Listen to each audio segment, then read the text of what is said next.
मोक्ष संन्यास योग।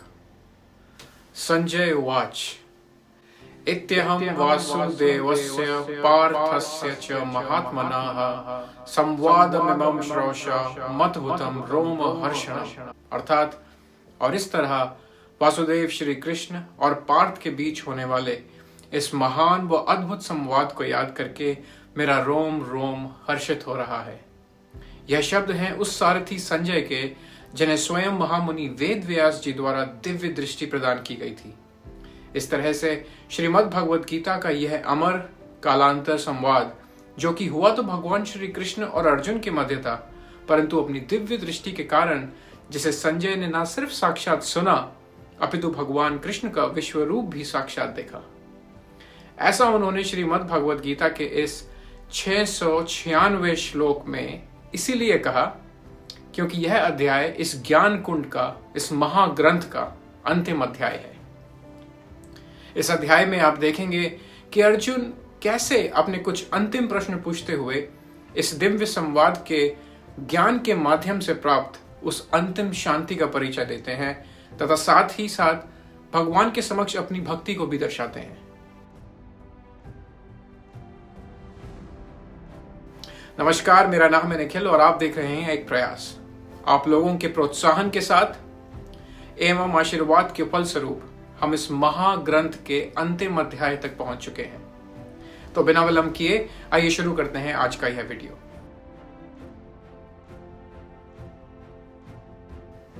इस अध्याय की शुरुआत अर्जुन भगवान श्री कृष्ण से यह पूछते हुए करते हैं कि संन्यास और त्याग में क्या अंतर है।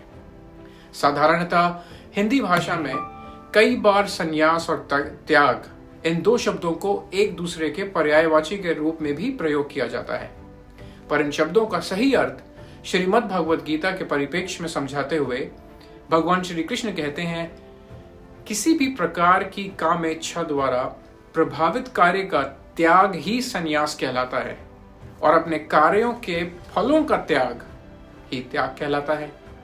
यह त्याग ही वह एकमात्र विशेषता है जो साधक को योगी बनाता है और जिसके कारण वह योगी अपने आप को और स्वयं उस परमात्मा को पाने के मार्ग पर अग्रसर होता है।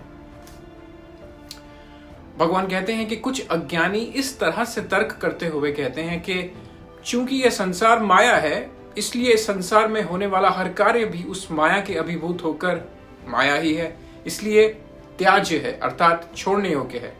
कुछ अन्य लोग कहते हैं कि इन तीन तरह के कर्मों को छोड़कर बाकी सारे कार्य त्याज्य अर्थात छोड़ने योग्य हैं। यज्ञ, दान एवं तप। हे पुरुषों में सिंह अर्जुन, त्याग क्या है, इसके अंतर्गत तुम्हें क्या छोड़ना चाहिए और क्या नहीं, अब मैं तुम्हें बताता हूं। त्याग तीन प्रकार का होता है। सबसे पहले यज्ञ।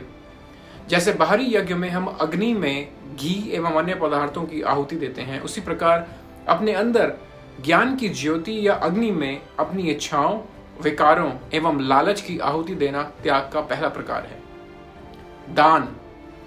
किसी को भी कुछ भी देने से पहले उसके अंदर स्वयं को देखना और इस प्रकार स्वयं के अभाव को दूर करने के लिए दान देना ही उचित दान है। साधारणतः दान देने वाला अपने आप को संपन्न समझकर दान ग्रहण करने वालों को अभावग्रस्त समझने की भूल कर बैठते हैं। इस विचार से दिया गया दान दान नहीं अपितु एक अहंकार युक्त क्रिया है। इसलिए किए जाने वाले दान से अपने अहंकार युक्त संपन्नता का त्याग दूसरे प्रकार का त्याग है। तप। इसलिए भगवान श्री कृष्ण कहते हैं कि यज्ञ, तप एवं दान किसी भी फल की इच्छा के बिना ही करना चाहिए। आगे भगवान तप के बारे में बताते हुए कहते हैं कि तप भी तीन प्रकार के होते हैं। सर्वप्रथम अपने नियत कार्यों का परित्याग तो करना ही नहीं चाहिए। वे मनुष्य के विकास में सहायक होते हैं। उदाहरण के लिए अपने उत्तरदायित्वों का निर्वाह करना, परिश्रम करना, इंद्रियों पर संयम रखना इत्यादि। वे आगे कहते हैं कि किसी भी नियत कार्य का मोहवश त्याग तमोगुणी कहलाता है। किसी फल की इच्छा के कारण अथवा अपने शरीर को अपने नियत कार्यों के निष्पादन के फल स्वरूप होने वाले कष्टों के कारण त्याग को रजोगुणी कहा जाता है। अंततः अपने नियत कार्यों के करते वक्त अपनी इच्छा एवं उन कार्यों से प्राप्त होने वाले या न होने वाले फलों का त्याग ही सर्वोपरि है। ऐसा त्याग ही सत्वगुणी त्याग कहा जाता है। जो सत्वगुणी त्यागी कर्म के इस भेद को समझकर ना तो किसी कार्य को इसलिए छोड़ते हैं कि वह कठिन है और ना ही ऐसा कर्म इसलिए करते हैं कि वह कार्य आसान है, वे ही सही मायनों में सत्वगुणी त्यागी हैं। मनुष्यों के लिए वैसे भी कार्य का त्याग करना असंभव है। वह चाहे कुछ ना भी करे तो भी कुछ ना कुछ तो करता ही है, किंतु हर कार्य के पीछे के फल का त्याग ही त्याग कहलाता है और वही सबसे उत्तम त्याग है। अब सवाल यह उठता है कि कर्म है ही क्यों और हर मनुष्य को कर्म करना ही क्यों पड़ता है। इसके उत्तर में भगवान श्री कृष्ण आगे समझाते हुए कहते हैं कि अब मैं तुम्हें वह 5 कारण बताऊंगा जिनकी वजह से या जिनके कारण कर्म की उत्पत्ति होती है। सबसे पहले शरीर, इसमें स्थित अहंकार, इंद्रियां जिसमें ज्ञानेंद्रियां और कर्मेंद्रियां दोनों आती हैं। इन इंद्रियों का हमारे शरीर पर होने वाले प्रभाव के कारण उत्पन्न विभिन्न क्रियाएं और अंत में मनुष्य द्वारा अपने पिछले जन्मों के अंतर्गत एकत्र किया गया कर्म फल, यह सब हर प्रकार के कर्म के कारक हैं। जो मनुष्य खुद को अपने द्वारा किए गए कर्म का कर्ता या भोक्ता समझता है, वह असल में कर्म के इस भेद को समझता ही नहीं। जो मनुष्य अपने अहंकार पर विजय पा चुका है और जिसकी बुद्धि हर प्रकार के मोह अथवा अन्य बंधनों से मुक्त है, ऐसा मनुष्य यदि कोई घृणित कार्य भी करता है तो भी उसके कर्म फलों में लिप्त नहीं होता। किसी भी कर्म के होने के लिए उसके विषय का ज्ञान एवं उस कर्म के कारक का होना अति आवश्यक है। अर्थात कर्म की उत्पत्ति को सरलता से समझने का प्रयास करें तो ऐसे समझिए कि विषय का ज्ञान को जानने वाला एवं जानने की प्रक्रिया के माध्यम से मनुष्य में उस कर्म को करने की चेष्टा उत्पन्न होती है, जिससे फिर वह कर्म के उन 5 कारकों द्वारा पूर्ण करता है। मैं जानता हूं अगर आप यह पहली बार सुन रहे हैं तो इसे समझना थोड़ा सा कठिन हो सकता है। चिंता ना कीजिए, एक बार फिर से सरल शब्दों में कर्म की पूरी प्रक्रिया को भगवान ने तीन श्रेणी में बांटा है। मनुष्य के अंदर की आत्मा, कारक, वो 5 कारक जिसके बारे में हमने ऊपर बात करी, और स्वयं कर्म। जैसा कि आपने पहले के अध्यायों में भी सुना और देखा कि कैसे भगवान श्री कृष्ण अर्जुन के सिर्फ उन प्रश्नों के उत्तर ही नहीं देते जो अर्जुन उनसे सीधे पूछते हैं, बल्कि उन प्रश्नों के भी उत्तर देते हैं जो उनके द्वारा दिए गए उत्तर के प्रति उत्तर में आ सकते हैं। ठीक इसी तरह जब उन्होंने कर्म की रूपरेखा, उसके कारक एवं अन्य घटकों या कॉन्स्टिट्यूएंट्स के बारे में बताया, तो इस विषय की जटिलता को और सरलता से समझाने के लिए उन्होंने ज्ञान, कर्म एवं कर्ता, इन तीनों पर प्रकृति के उन 3 गुणों सत्व, रजस एवं तमस का क्या प्रभाव पड़ता है यह भी बताया, और साथ ही यह भी समझाया कि ज्ञान, कर्म एवं कर्ता का सही चरित्र क्या है। उन्होंने बताया कि जो ज्ञान सभी प्रकार के विभाजन में एक ही अविभाजित परमात्मा को देखता है, वही सत्व ज्ञान है। दूसरी तरफ जो ज्ञान हर विभाजित वस्तु को सर्वथा अलग थलग ही मानता है, वह ज्ञान राजसिक है।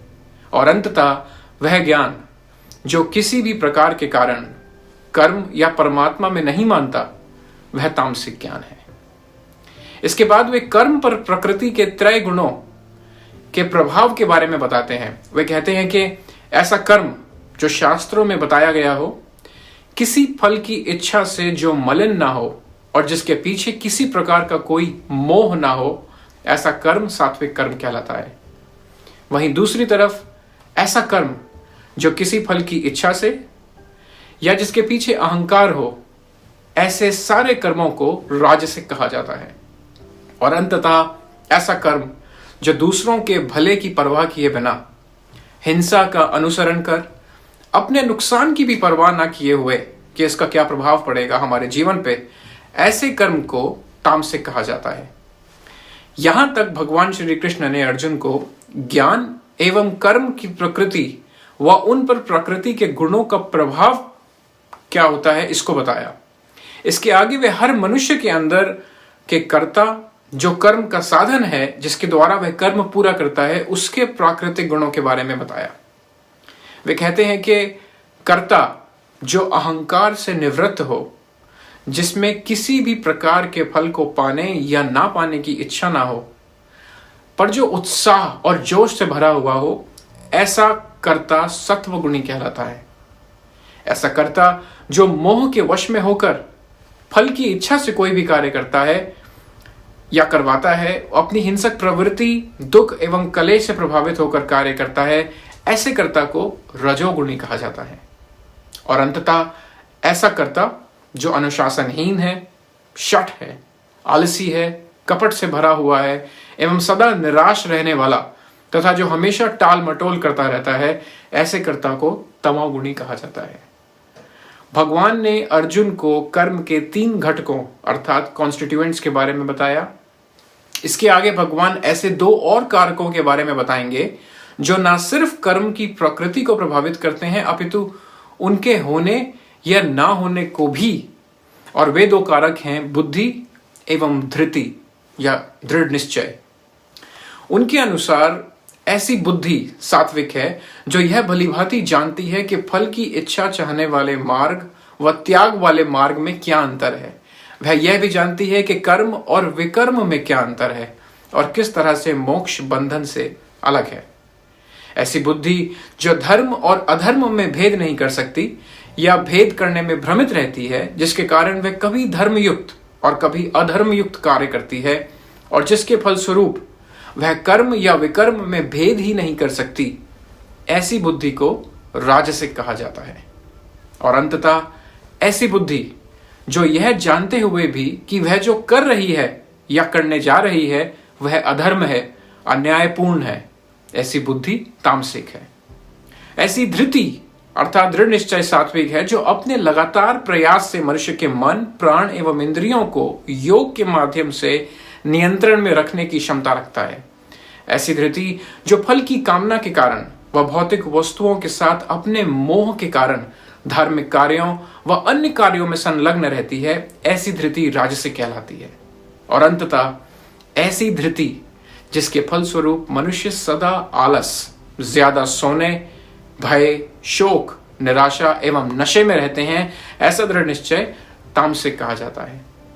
इसके बाद भगवान श्री कृष्ण अर्जुन को 3 प्रकार के सुख के बारे में बताते हैं, जो बाकी कारकों व कर्म के घटकों की ही भांति प्रकृति के 3 गुणों से प्रभावित होता है।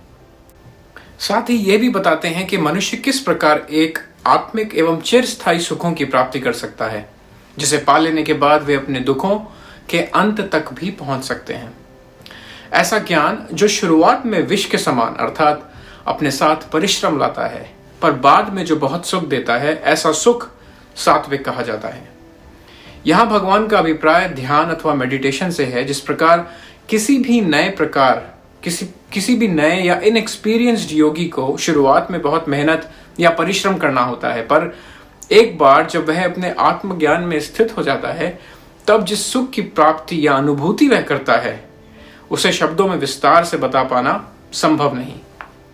इसके दूसरी ओर ऐसा सुख जो शुरुआत में तो अमृत की भांति लगता है, किंतु बाद में विष की भांति मनुष्य को हर प्रकार के विष की अनुभूति कराता है, उसे राजसिक सुख कहा जाता है। उदाहरण के लिए मनुष्य की इंद्रियों व इंद्रिय विषयों के परस्पर संबंध से उत्पन्न होने वाले सुख इस श्रेणी में आते हैं, जैसे रसना या हमारे टेस्ट की इंद्री, जिसे हम साधारणतः खाने के साथ संबंधित देखते हैं। यदि हम भोजन सिर्फ और सिर्फ अपने इस इंद्री को खुश करने के लिए खाएं, तो उस भोजन के आपके शरीर पर क्या विपरीत परिणाम पड़ सकते हैं, इनके बारे में सोचे ही नहीं तो उसका परिणाम अंत में अत्यंत दुखदायी होता है। यह आई थिंक सब जानते ही हैं, या विष के समान ही होगा। और अंततः ऐसे सुख जो निद्रा, आलस्य एवं असावधानी से उत्पन्न होते हैं, वे तामसिक सुख की श्रेणी में आते हैं। वे कहते हैं कि इस संसार में एवं इस संसार से परे ऐसा कोई मनुष्य है ही नहीं या कोई देवता भी नहीं है जिस पर प्रकृति के इन 3 गुणों का प्रभाव नहीं पड़ता। सभी उन गुणों से न सिर्फ प्रभावित होते हैं, अपितु उनके परस्पर संबंध के अनुसार कर्म भी करते हैं। इस बिंदु को और आगे बढ़ाते हुए भगवान श्री कृष्ण अर्जुन समाज के विभिन्न वर्गों के बारे में बताते हैं और कहते हैं कि समाज के 4 वर्ग ब्राह्मण, क्षत्रिय, वैश्य एवं शूद्र यह जन्म से नहीं अपितु कर्म से निर्धारित होते हैं। भगवान श्री कृष्ण के अनुसार ब्राह्मण वर्ग के कर्म या विशेषताएं इस प्रकार हैं।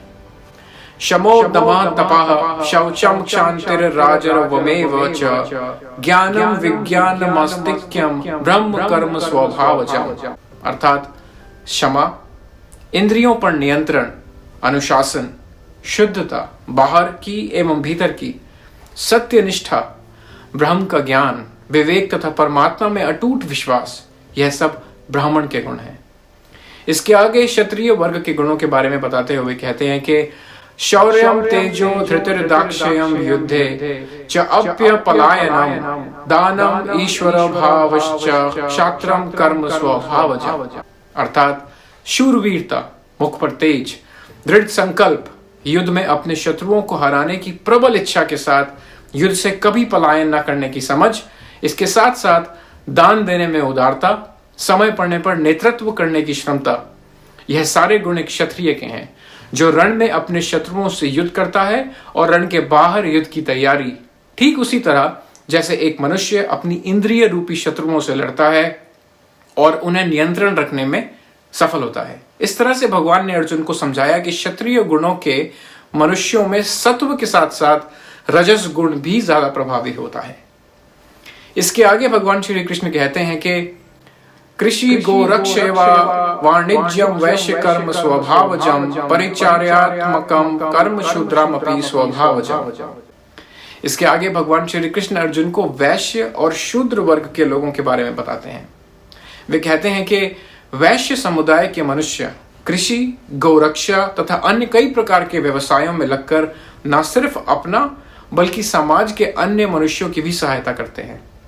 इस तरह व्यवसाय में तरक्की, उनकी इच्छा उन्हें प्रकृति के भौतिक तल या बॉडी कॉन्शियसनेस से बांधती है। इस आचरण की वजह से भगवान ने प्रकृति के रजस गुण की प्रबलता तथा तमस गुण का आंशिक रूप होने से बताया है।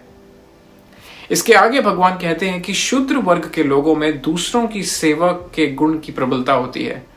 इस तरह कोई भी मनुष्य एक ही जीवन काल में प्रकृति के विभिन्न गुणों के भिन्न भिन्न प्रभावों के कारण एवं अपने कर्म के अनुसार वर्ग धारण कर सकता है। यदि आप इस विचार को और विस्तार से पढ़ना चाहें तो परमहंस योगानंद जी द्वारा रचित इस किताब God talks with Arjuna a commentary on Bhagavad Gita जरूर पढ़ें। इसके आगे भगवान श्री कृष्ण कहते हैं कि इस संसार में मनुष्य ने अपने जिन गुणों व प्राकृतिक भेंटों समेत जन्म लिया है, उन सब का प्रयोग कर अपने कर्मों का निर्वाह करने से वह परमात्मा को पा सकता है, जो हर जीवन का लक्ष्य है, और यदि नहीं है तो होना चाहिए। वे आगे यह भी कहते हैं कि भले ही आपके कर्म करने के तरीकों में कोई त्रुटि हो सकता है कि आप जो कार्य करने का प्रयास कर रहे हैं उसमें आप पारंगत ना हो, फिर भी अपने स्वधर्म का पालन करना ही आपका कर्तव्य है। किसी भी मनुष्य को अपनी प्रवृत्ति व स्वधर्म के विपरीत कार्य नहीं करना चाहिए और किसी दूसरे के स्वधर्म या किसी दूसरे के कार्य को करने की तो चेष्टा कतई नहीं करनी चाहिए। उदाहरण के लिए, यदि आप प्रवृत्ति और स्वाभाविक गुणों से एक शिक्षक हैं, तो आपको अपने उसी स्वधर्म को आगे बढ़ाना चाहिए, भले ही आप समय समय पर फियर ऑफ पब्लिक स्पीकिंग या ऐसे ही किसी और विकार से क्यों ना जूझ रहे हो। आपको अपने उसी कार्य में निपुणता प्राप्त करने का प्रयास करते रहना चाहिए। ऐसा नहीं होना चाहिए कि अध्यापक के रूप में यदि आपके सामने कोई समस्या आई तो आप अपनी वह जॉब छोड़कर अब एक एमएनसी में अकाउंटेंट की जॉब करने लग जाएं। मैं ऐसी किसी भी जॉब के अगेंस्ट नहीं हूं, बट जहां पे जिस जॉब में आपकी प्रतिभा एवं प्रकृति का कोई उपयोग नहीं, ऐसा करने से आप ना सिर्फ अपने जीवन काल में अपने लिए दुखों का कारण बन रहे हैं, अपितु परमात्मा के इस काल चक्र को भी आगे बढ़ाने में सहायक नहीं हो रहे। इसके आगे श्लोक 49 से भगवान श्री कृष्ण श्रीमद् भगवद गीता के पूरे ज्ञान को संक्षेप में अर्जुन को समझाते हुए कहते हैं कि असक्त बुद्धि सर्वत्र जितात्मा विगत स्पृह नायश कर्म्यम सिद्धिम परमाम संन्यासेन अधिगच्छति। अर्थात जिस मनुष्य की बुद्धि कहीं आसक्त नहीं है, जिसने अपनी इंद्रियों पर विजय पा ली है और जो विभिन्न प्रकार की भौतिक विषयों का परित्याग कर चुका है, ऐसा मनुष्य कर्म से मुक्ति की स्थिति में पहुंचकर मुझे प्राप्त करता है। इसके आगे भगवान श्री कृष्ण ब्रह्म अर्थात परमात्मा को पाने का तरीका संक्षेप में बताते हैं। वे कहते हैं कि बुद्धया विशुद्धया युक्तो धृत्यात्मनाम नियम्य च शब्दादि विनिश्याम त्यक्त्वा राग द्वेषो व्युदस्य च विविक्त सेवी लघुवाशी यत वाक्य काय मानसः ध्यान योग परो नित्यम वैराग्यम समुपाश्रिता अहंकारम बलम दर्प कामम क्रोधम परिग्रहम विमुच्य निर्ममः शांतो ब्रह्म भूयाय कल्पते। अर्थात ऐसा मनुष्य जो अपनी विशुद्ध अर्थात अपनी पूरी तरह से शुद्ध बुद्धि द्वारा दृढ़ता के साथ अपनी इंद्रियों को नियंत्रित रखता है, शब्द एवं अन्य इंद्रिय विषयों के मोह का परित्याग कर चुका होता है, जिसमें ना किसी चीज के प्रति मोह अथवा द्वेष की भावना है, ऐसा मनुष्य जो एकांत में रहकर भी अकेला नहीं पड़ता, जो अल्प अर्थात कम भोजन ग्रहण करता है, हमेशा ध्यान में लीन रहता है, वैराग्य अर्थात नॉन अटैचमेंट का अभ्यास करता है, जो अहंकार, शक्ति, संपत्ति के स्वामित्व का परित्याग एवं स्वार्थ से मुक्त रहता है, ऐसा मनुष्य ब्रह्म अर्थात उस परम तत्व को पाने का पात्र बन जाता है, जिसे पाना हम सब के जीवन का एकमात्र उद्देश्य है। ऐसा सब करने के बाद वह योगी परमात्मा को पाने के योग्य हो जाता है और अपने निष्काम कर्म के फलस्वरूप मेरे अर्थात परमात्मा के रूप को पहचान कर मुझ ही में लीन हो जाता है। ऐसा मनुष्य मुझे पा लेने के बाद अपने स्वधर्म का त्याग नहीं करता, अपितु अपने कर्मों को मुझे इस तरह अर्पण करते हुए करता है मानो हर कर्म मेरी ही सेवा में कर रहा हो। इस स्थिति में इस परम शांति को वह योगी पाता है, वह हर मनुष्य पा सकता है। कैसे? गीता के इस पूरे ज्ञान का अनुसरण कर और उपरोक्त श्लोकों में बताए हुए तरीकों का अनुसरण कर।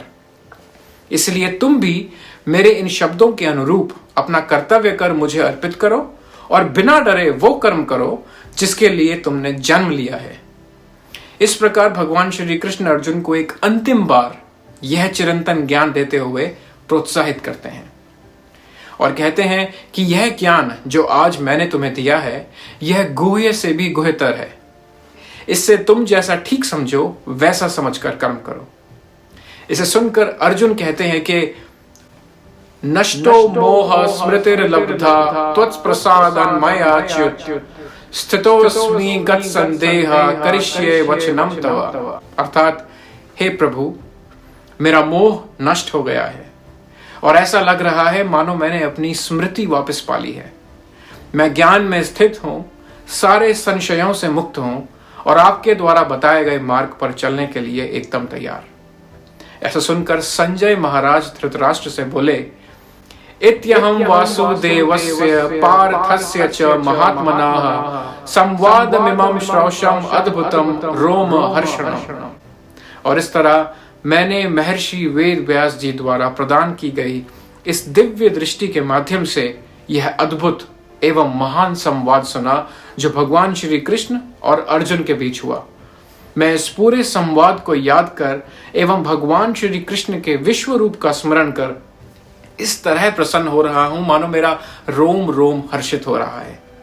और अंत करते हुए संजय धृतराष्ट्र से कहते हैं, यत्र योगेश्वराः कृष्णो यत्र पार्थो धनुर्धराः तत्र श्री विजयो भूति ध्रुवा नीतिर्मतिर्मम। अर्थात जहां योग के ईश्वर भगवान श्री कृष्ण है और अर्जुन अर्थात एक ऐसा योगी जो सच्चे हृदय, दृढ़ निश्चय वह अपने इंद्रियों को नियंत्रित कर अपने बारे में जानने का इच्छुक है और अंततः परमात्मा को पाने की इच्छा रखता है, वह श्रीमद् भागवत गीता के इस अद्भुत चिरंतन एवं कालातीत ज्ञान का अनुसरण कर अवश्य ही सफल होगा।